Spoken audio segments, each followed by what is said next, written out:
जय गुरुदेव। दूरदर्शी आवाज मासिक पत्रिका 1 नवंबर 2023।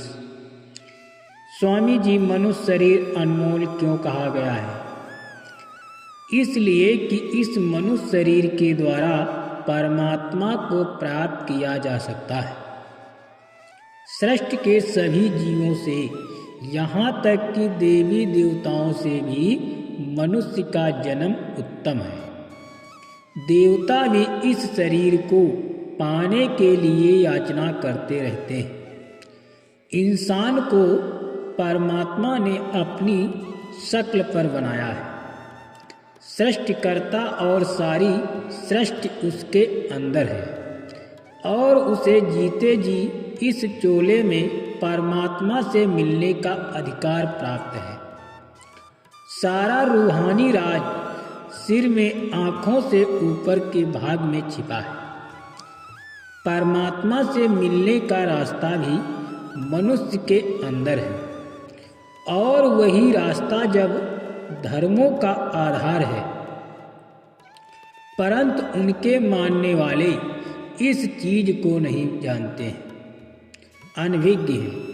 वे केवल बाहरी कर्मकांड, रस्मों रिवाज, पोथियों का पढ़ना, पूजा, पुण्य दान, पाक जीवन बिताना, सामाजिक तथा मानसिक सेवा करना आदि से ही संतुष्ट हैं और इनके द्वारा अपने को पुण्यात्मा मानते हैं और इसके फलस्वरूप मौत के बाद मुक्त की आशा रखते हैं।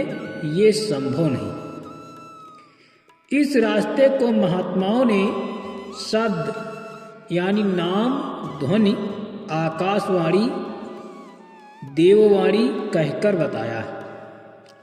मुसलमान फकीरों ने इसे कलमा, आयतें कहकर बयान किया है। बाइबिल में इसे वर्ड कहा गया है। जिक्र है कि in the beginning there was word, word was with the God, और अंत में वर्ड वाज द गॉड।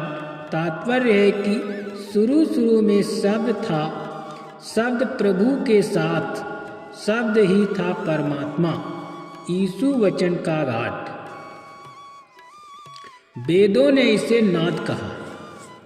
इन सभी लफ्जों का एक ही मतलब है और ये सभी एक मूल तत्व की ओर इशारा करते हैं। उस परमात्मा की आवाज को, वाणी को हर मनुष्य अपने घट में दोनों आँखों के पीछे सुन सकते हैं। 24 घंटे बाजे बज रहे हैं, लेकिन चूंकि हमारा ध्यान ख्याल बाहर भागता रहता है, अंदर में नहीं जाता है, इसलिए उन आवाज़ों को हम सुन नहीं पाते।